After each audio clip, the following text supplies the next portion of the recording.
Que o amor de Deus, o nosso Pai, a graça misericordiosa de Jesus e as consolações do Espírito Santo estejam com todos nós, onde quer que estejamos neste momento, e nos oriente para que ouçamos a sua voz falando aos nossos corações.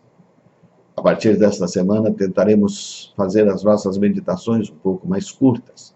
Porém, não queremos que elas deixem de nos edificar e nem que nos deixem de abençoar para a nossa caminhada do dia a dia. Desta forma, convidamos os irmãos e irmãs a que abramos as nossas Bíblias no Evangelho de João, no capítulo 20, nós leremos dos versos 19 a 28. João 20, 19 a 28. João 20, 19 a 28. Diz assim: Chegada, pois, a tarde daquele dia, o primeiro dia da semana, cerradas as portas, onde os discípulos, com medo dos judeus, se tinham ajuntado, chegou Jesus e pôs-se no meio e disse-lhes: Paz seja convosco. E dizendo isto, mostrou-lhes as suas mãos e o lado, de sorte que os discípulos se alegraram vendo o Senhor. Disse-lhe, pois, Jesus uma segunda vez: Paz seja convosco. Assim como o Pai me enviou, eu também vos envio a vós. E havendo dito isto, assoprou sobre eles e disse-lhes: Recebei o Espírito Santo. Aqueles a quem perdoardes os pecados, lhes são perdoados, e aqueles a quem os retiverdes, lhes são retidos. Ora, Tomé, um dos 12, chamado Dídimo, não estava com eles quando Jesus veio. Disseram-lhe, pois, os acontecimentos e anunciaram: Vimos o Senhor. Mas ele lhes disse: Se eu não vir o sinal dos cravos nas suas mãos, se eu não puser o dedo no lugar dos cravos, se não puser a minha mão do seu lado, de maneira nenhuma crerei. 8 dias depois, estavam outra vez os seus discípulos dentro, e com eles estava Tomé. Chegou Jesus, as portas estavam fechadas, e apresentou-se no meio deles e disse: Paz seja convosco. Depois disse a Tomé: Põe aqui o teu dedo e vê as minhas mãos. Chega a tua mão e põe-na no meu lado. Não sejas incrédulo, mas creia. E Tomé respondeu e disse-lhe: Senhor meu e Deus meu. Nós continuamos vivendo em tempos de crise. Eu penso que quando nós imaginávamos que estávamos chegando ao ápice da pandemia, com o maior número de infectados, nós acabamos por descobrir que ainda havia momentos piores do que os que já havíamos vividos até então a serem enfrentados. Nessa semana nós tivemos que encarar a triste notícia de que o Brasil estava se colocando entre os países com maior índice de contaminação no mundo. O nosso Estado, por sua vez, estava passando à frente de todos os demais entes da federação, percentualmente falando. Tudo isso numa triste demonstração da nossa barbárie, da nossa insensatez, visto que nós não nos demos o respeito e nem respeitamos o nosso próximo ao não agirmos conforme as orientações de nossas autoridades de saúde. Como resultado disto, a Justiça maranhense acabou por decretar em toda a nossa Ilha do Amor um lockdown de 10 dias, a contar do dia 5 de maio. Triste a nossa realidade. Uma realidade que coloca muitos em crise, que faz com que outros sofram sem saber o que fazer, que encurrala todos nós numa profunda angústia e inquietação diante das incertezas que nos esperam no amanhã. Acontece que, como seres humanos, geralmente manifestamos um asco desumano com as pessoas que vivem crises, com as pessoas que passam por dúvidas. Na verdade, gostamos que as pessoas que se aproximam de nós estejam bem. Convivemos melhor quando os que nos cercam demonstram segurança no que falam e no que vivem, mesmo que essa segurança seja enganosa. Nas nossas comunidades, isso não é diferente. Nós temos a tendência de sermos pessoas comprometidas com a verdade, mesmo que essa verdade não resista aos nossos próprios questionamentos ou às questões levantadas pela ciência do nosso tempo. Nós simplesmente dogmatizamos, sacralizamos estes conceitos de tal maneira que, se alguém duvidar das santas e sacras doutrinas, torna-se um herege e certamente será excluído da igreja. Normalmente, as comunidades protestantes encaram a dúvida, e não importa que tipo de dúvida, como algo satânico proveniente do reino das trevas. Ainda na última sexta-feira, eu recebi uma consulta de um pastor de uma igreja irmã, que no passado fora meu aluno e mantém um certo laço de amizade, o qual solicitava a minha ajuda para orientá-lo em um trabalho de conclusão de um curso de especialização.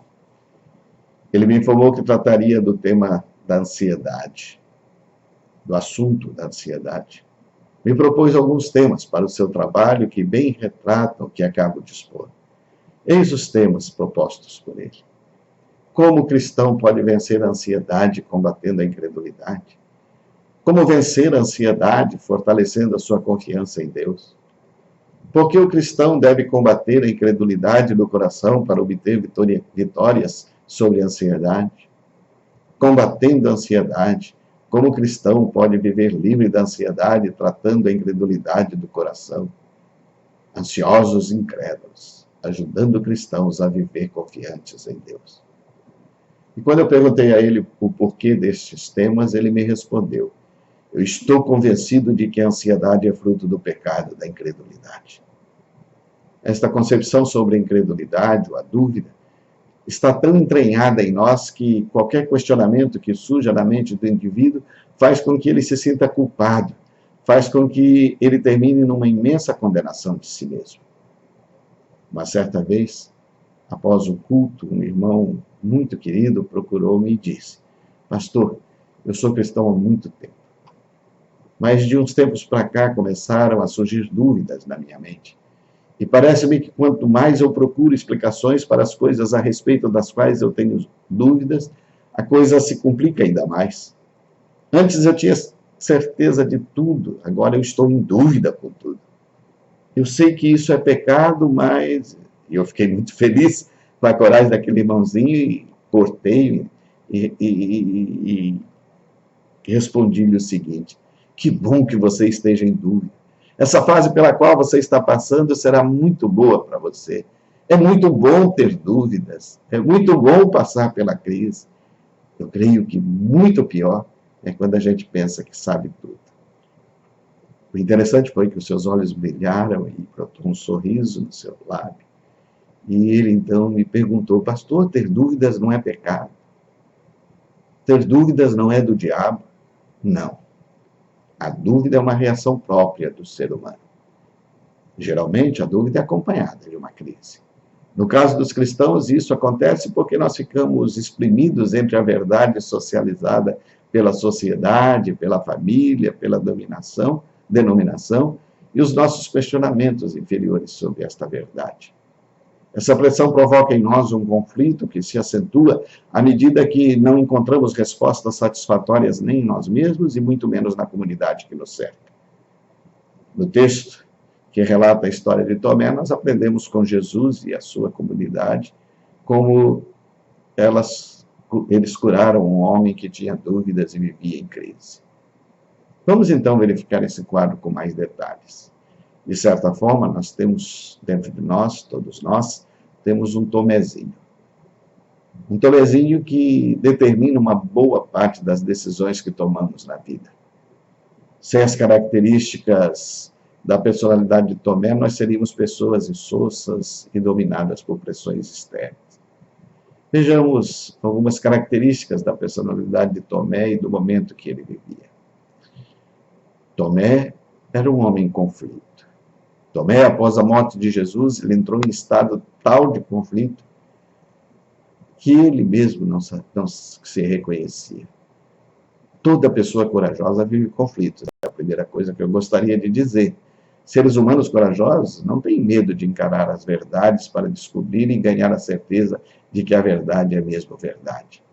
Muitos cristãos têm medo de ter dúvidas porque têm medo de descobrir que a sua verdade é mentira. Muitas igrejas, na verdade, camuflam a verdade. Muitos pastores se aproveitam da simplicidade do povo e manipulam a verdade. Proíbem que os seus membros e as suas comunidades tenham acesso às verdades da própria Bíblia ou às verdades da ciência. Atitude típica essa da Idade Média. mas que de maneira sutil e velada ela permanece em nosso ambiente em pleno século XXI. De certa forma, esses pastores e líderes querem gerar uma segurança através da manipulação das palavras. Querem gerar uma segurança através do controle das informações que lhes dão aos crentes. Ou seja, não se fala tudo, não se ensina tudo, porque poderão surgir questionamentos sobre os seus próprios ministérios, e isso poderá levar as pessoas a descobrirem que seus líderes não são os donos da verdade, como eles afirmaram sempre. Esse tipo de liderança age assim com o propósito de se perpetuar no poder. Nós precisamos aprender que não existe cristianismo sem conflitos. O conflito gera um tipo de sofrimento, mas eu diria que gera um sofrimento santo, glorioso, que nos leva à maturidade espiritual e emocional. Nós não fomos chamados para viver na acomodação existencial, mas nós somos chamados para uma luta interior e exterior, para enfrentar embates que vão além da concorrência e competição, mas que envolvem a nossa vida. Eu fico imaginando como um cristão age ao passar pelos conflitos de sua sexualidade, como ele age ao passar pelos conflitos da luta entre a carne e o espírito.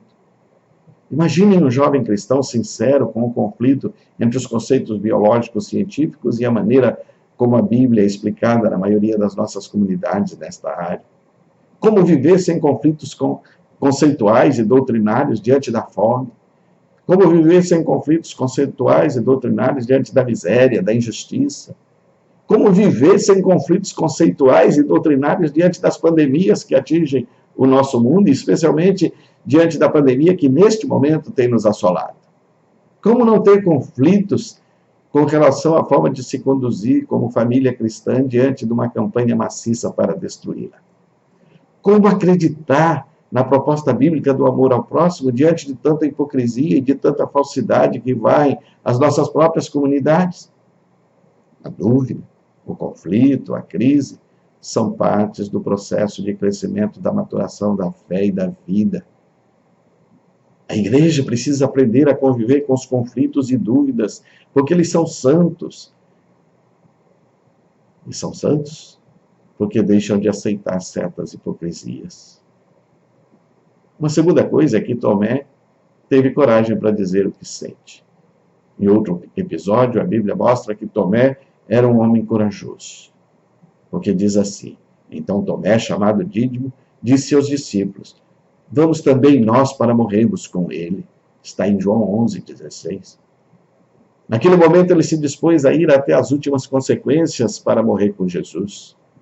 Isso demonstra que, embora Tomé fosse questionador, ele era um homem suficientemente corajoso para caminhar e morrer com Jesus aonde quer que fosse. Tomé revela também a sua coragem, mesmo neste episódio. Ele revela a sua coragem na medida em que expõe os seus sentimentos e diz aos seus discípulos: eu quero ver para crer. Todo grupo cria numa direção, ele cria em outra. E ele teve coragem de nadar contra a corrente, ele teve coragem de expor o seu interior, ele teve coragem de colocar para fora as suas dúvidas, as suas angústias e os seus sofrimentos. Quantos perambulam pelas nossas igrejas com o desejo de expor as suas dúvidas, mas não têm espaço? Ficam dominados pelo medo do grupo censurá-lo, ou vomitá-lo e colocá-lo para fora? Tomé era corajoso porque era transparente. Não falseou seus sentimentos, disse o que sentia, rasgou o coração, revelou as suas emoções mais profundas. É importante que nós saibamos que somente através da transparência quanto aos sentimentos interiores torna-se possível a cura do indivíduo e a atuação efetiva da comunidade no sentido de ajudar esse processo de cura. Como gostamos de fazer o tipo de bonzinhos. Ficamos angustiados quando a comunidade não vê as boas coisas que fazemos e por isso nós escondemos os nossos sentimentos, principalmente aqueles que nós julgamos que sejam negativos. Não podemos dizer nada de ruim, não podemos ter ira. Esquecemos que Paulo disse: irai-vos e não pequeis, lá em Efésios 4, verso 26. Não podemos agir agressivamente em nenhuma situação, mesmo que estejamos diante de algo que provoque em nós a mais profunda indignação. E isso, apesar de Jesus ter demonstrado a sua repulsa ao expulsar os pecadores do templo, lá em Mateus, no capítulo 21.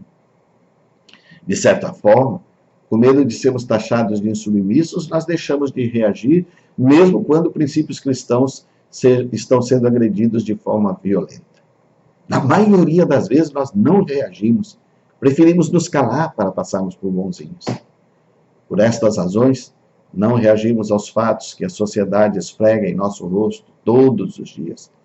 Aceitamos as imposições que a igreja determina de forma passiva, da mesma forma que aceitamos o que a sociedade determina como regra, como estereótipo, como modelo, mesmo quando essas coisas violentam as nossas condições e convicções mais íntimas. Como não sabemos reagir na igreja, não temos força para reagir diante do mundo. Queremos ser bonzinhos e aceitos na igreja, e também queremos ser aceitos pelo mundo como se fôssemos dele. Esse sistema satânico que está instalado no mundo crucificou Jesus e jamais nos receberá bem. Na igreja, nós não revelamos os sentimentos, não revelamos a nossa indignação quanto ao adultério, quanto à mentira, quanto ao aborto, à morte, às diferenças sociais, o não atendimento aos pobres, aos preconceitos raciais, aos preconceitos de gênero, de cor, aos preconceitos geográficos. Como, então, revelar sentimentos de indignação diante do mundo? Este estereótipo do crente bonzinho nos empurra para o passado, baseados num falso padrão de bondade, de pai que aceita tudo sem exame. Reagimos automático e previsivelmente. Aí nos tornamos úteis e sorridentes em qualquer situação. Entretanto, nós deixamos de ser sal da terra e luz do mundo. Ou seja, nós não faremos diferença alguma, estando ou não presentes na história da humanidade. Um cristão precisa viver o presente de olho no futuro. Precisa atualizar o seu conceito de bondade, aprendido nas igrejas e desenvolvido por ele próprio. Precisa compreender que Deus, além da sua bondade infinita, é também justo e, portanto, julgará cada situação à luz dos novos dados e da percepção do novo presente. Há muitos cristãos que são suficientemente corajosos para levantar e apontar os pecados dos outros irmãos. São corajosos o suficiente para dividir comunidades e igrejas, mas não para dizer, como Tomé disse, eu tenho dúvidas. Mas não são corajosos para dizer o que Davi disse, eu pequei contra ti somente. Essa semana, no nosso grupo de WhatsApp, nós tivemos um pequeno episódio bem característico de pessoas que, vivendo em momentos de crise, veem os seus nervos virem à flor da pele e acabam por revelar a nossa incapacidade de conviver com os que passam por momentos de crise e sentem-se encorajados a falar da sua crise em meio à comunidade. Felizmente, o episódio parece estar superado. Conversamos com a irmã que se sentiu incomodada e ela nos afirmou não guardar qualquer rancor e que sentiu-se profundamente entristecida com a sua própria forma de agir, que continua no grupo de oração da igreja e que a sua saída do grupo maior do WhatsApp da igreja foi algo do momento. Só não quer por hora retornar ao grupo geral do WhatsApp da igreja. Temos que respeitar a sua decisão também. Temos que ser solidários a ela também, porque ela teve coragem de dizer o que sente. Assim como nós temos que respeitar e nos solidarizarmos com os que pensam de forma diferente e tiveram coragem também de expor as suas crises e feridas a todos os irmãos. Precisamos aprender a ser uma igreja acolhedora, que seja tardia em julgar, mas ágil em abraçar. Precisamos aprender a sermos uma igreja perdoadora, que reconheça as fraquezas daqueles que por ela são acolhidos e tenha os braços sempre estendidos para abençoar. Nós precisamos aprender a sermos uma igreja aliviadora, que ao perceber que os seus estão sobrecarregados e cansados, esteja disposta a lavar-lhes os pés, que nunca lave as mãos diante da necessidade dos seus. Precisamos aprender a sermos uma igreja verdadeiramente serva, onde a mais abençoada coisa a fazer seja dar antes de receber. Que saiba estender as mãos num sublime gesto para abençoar, que saiba usar o olhar para o apoio e compreensão, que saiba usar a boca para anunciar a graça misericordiosa de um Deus que ama e abençoa até quem está em crise, que saiba usar os ouvidos para ouvir o clamor e o aflito dos necessitados que se encontram em crise e que não sabem o que fazer e, por isso, resolvem expor as suas feridas. Esta igreja que queremos. E esta igreja que nós haveremos de construir quando, num gesto de amor e entrega incondicionais a Deus, nós deixamos que Ele nos use como instrumentos seus para abençoar todos os que estejam à nossa volta. Somente a Ele toda a honra e toda a glória. Amém.